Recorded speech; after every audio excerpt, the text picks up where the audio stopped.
He was a German/Russian who went rogue and tried to conquer Mongolia.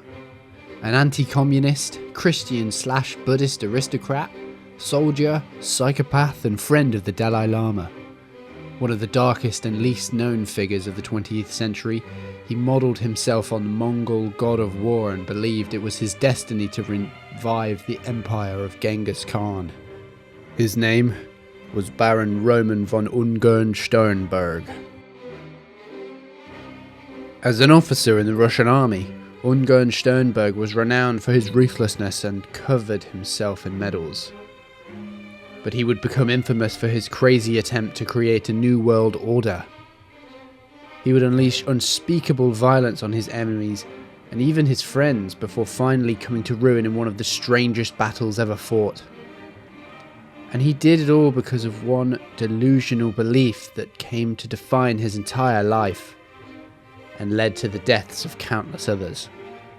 Ungern-Sternberg would truly earn his nicknames, the Mad Baron or the Bloody Baron. Born in 1886 in Graz, Austria-Hungary, with Baltic German blood, Roman was a brilliant child in ways that would fit someone with a military future. As a child, he spoke 5 languages: English, German, Estonian, French and Russian, and excelled in his physical education classes. He didn't care for other subjects, however, and was not a boy that parents wanted their children hanging around with. Those who knew him in his youth said he wasn't a bully, he was the kid that bullies were scared of. There were red flags from the beginning of Roman's life. For example, he was known to abuse animals for fun. Today, we'd call him a psychopath. In fact, they probably called him one then, but not to his face. His parents divorced when he was still quite young, which led him to moving to Reval in Estonia, which was then part of the Russian Empire. His father was sent to an insane asylum and his mother married another nobleman.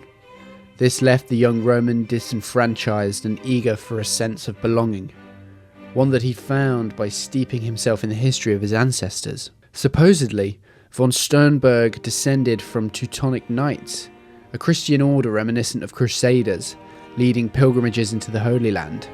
He also developed a fascination with the Mongols, which would later come to define his place in history, and his death. In 1904, war broke out between Japan and Russia, and Ungern-Sternberg was deployed to the Far East. But by the time he reached the front, the fighting was over, and to his dismay, he didn't see any direct action. While he was in the East, however, he was exposed to Japanese, Mongolian and Chinese culture. Ungern-Sternberg was fascinated by these countries, specifically their warrior ethos. The experience added to von Sternberg's deep obsession with violence and ancestral glory. Around this time, Ungern-Sternberg also nurtured a bizarre belief about his identity and destiny that would inspire his legendary violence in the decades to come. But we'll have more to say about that later. In 1905, townsfolk rebelled against the upper classes and military, and von Sternberg's family estate was burnt down. This fueled a new hatred in him, directed against commoners and leftists. He decided to stay in the east of Russia, joining the Amur Cossacks, a semi-nomadic warlike people, earning admission to their ranks after fighting a series of duels. He was with them for 5 years before the First World War erupted. Then, alongside many units of Cossacks, he was sent to fight against Austria-Hungary and the Ottoman Empire. This was his first real taste of war. The fighting was especially cruel and senseless, even by World War I standards, with huge loss of life. Cavalry units would charge machine gun fire and be completely mowed down, only to be followed up by another wave of horsemen. Cossacks specifically were killed at quadruple the rate of regular soldiers. Ungern-Sternberg made a name for himself, as even though he was a commander, he always volunteered for the most dangerous charges, riding at the head of his troops into some of the bloodiest battles of World War I. In this way, Ungern-Sternberg gained every decoration possible for an officer, including the Order of St. George, the highest military honour. He also became notorious due to unusual behaviour for a man of his background and rank. A fellow officer A nobleman, Piotr Wrangel, described Ungern-Sternberg as heroic and self-sacrificing, but also plagued by many undesirable personality traits. Fellow officers were disgusted because Ungern-Sternberg was not a man of order or tradition, and he didn't act the way the nobleman should. Instead, he was crass, crude and belligerent, preferring to spend his time amongst the low-ranking soldiers, where his erratic behaviour was tolerated.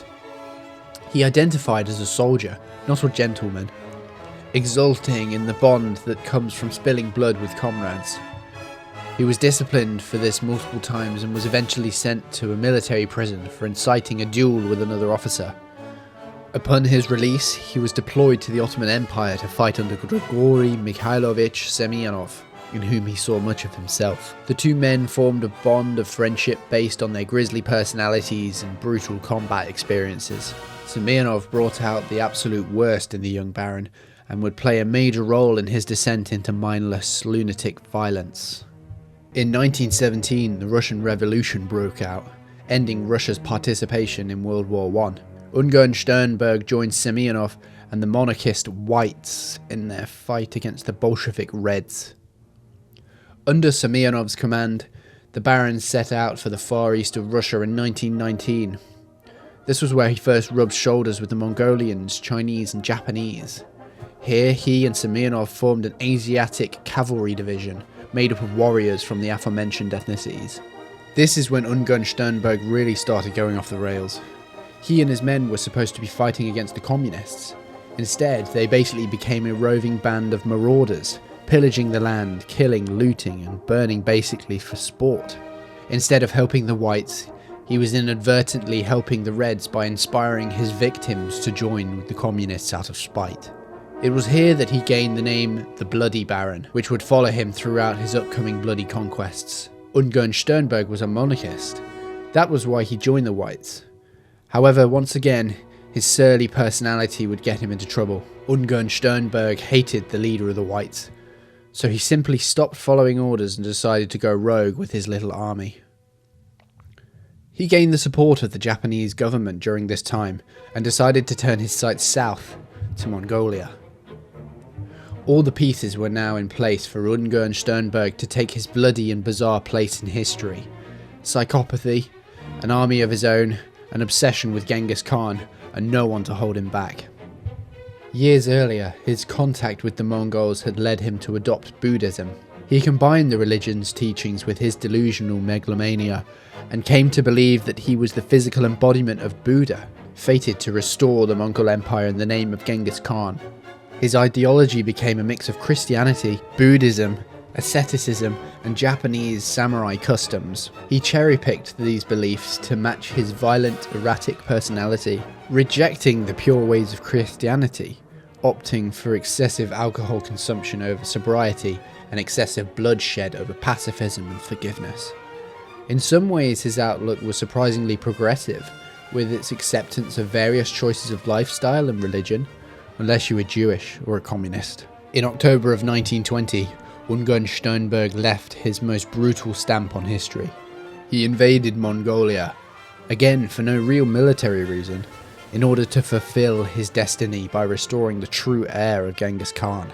Ungern-Sternberg's obsession with ancestral legends blossomed in Mongolia, as the land was not far from medieval in terms of culture and architecture. In fact, most of the warriors there still opted to fight with sabers, which Sternberg revered. Mongolia was disputed at this time, amidst a civil war not too dissimilar from that of the Russians, and so, leading his 7,000 horseback Asiatic warriors, supported in tow by 1,500 Japanese allies, he besieged the Mongolian capital as the self-proclaimed embodiment of both Genghis Khan and the Buddha. Their plan was to take the already divided capital of Urga and reinstate the Khan line through its current living heir, Bogd Khan, whom Sternberg rescued from house arrest. His first assault of the city took place at night. A Western traveller and trader residing in the city described the assault's inception. Suddenly there came a high-pitched hiss, immediately followed by the terrific explosion, and a cloud of dust rose in front of the house. We guessed that Baron Ungern-Sternberg was bombarding the Chinese barracks close by, and we were confirmed in this belief as grenades after grenade exploded in front of the house. Despite his echoing and fearsome reputation, coupled with his large force, the first assault was unsuccessful, as Chinese occupants had heard of his coming and fortified the city with heavy machine gun posts. Not only that, but the early arrival of winter made the attack even more treacherous. But Ungern-Sternberg was not deterred. His mystical oracles consulted their bones of foresight and predicted his taking of the city, and this was enough for the bloody Baron to have another crack at it. This time, he and his warriors breached the gates, overran the machine gun outposts, and proceeded to battle the Chinese occupants and Mongolian defectors, both sides wielding sabres instead of rifles, to Ungern-Sternberg's great delight. Despite the Baron being outnumbered 5-1, he and his blend of Cossack anti-communists, Japanese allies wielding ancestral samurai swords, and his Asiatic cavalry division battered the Chinese occupants and forced them from the city. The battle was one of epic proportions, one that outsized the rather small city itself. With Urga secured, Outer Mongolia had its independence restored, at which time Roman von Ungern-Sternberg was offered a high hereditary title by Mongolian nobles in a spiritualistic ceremony. Alongside this, his longtime ally, Grigory Semyonov, returned to him and granted him the rank of lieutenant general.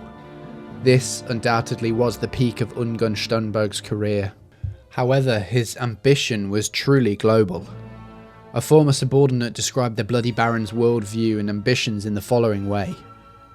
The whole world is rotten. Here in these historic plains we will organise an army as powerful as that of Genghis Khan. Then we will move as the great man did and smash the whole of Europe. The world must die so that a new and better world may come forth, reincarnated on a higher plane. But of course, Ungern-Sternberg would never get to realise this dream. His attention soon returned north, to Russia, where the communists were gaining control. You know, the people he was supposed to be fighting in the first place. Ungern-Sternberg led his army against the Reds. Despite being a mass-murdering lunatic, the Bloody Baron believed he was genuinely popular and beloved. He expected the people to rise up and support him. When they didn't, his samurai swords and sabres proved useless against the Reds. After numerous defeats, his force dwindled, and he attempted to flee through Mongolia and China, down to Tibet, where he hoped to take refuge with the Dalai Lama, who had supported him. But his near-suicidal mission was cut short. Sick of his vile leadership, his remaining troops finally mutinied.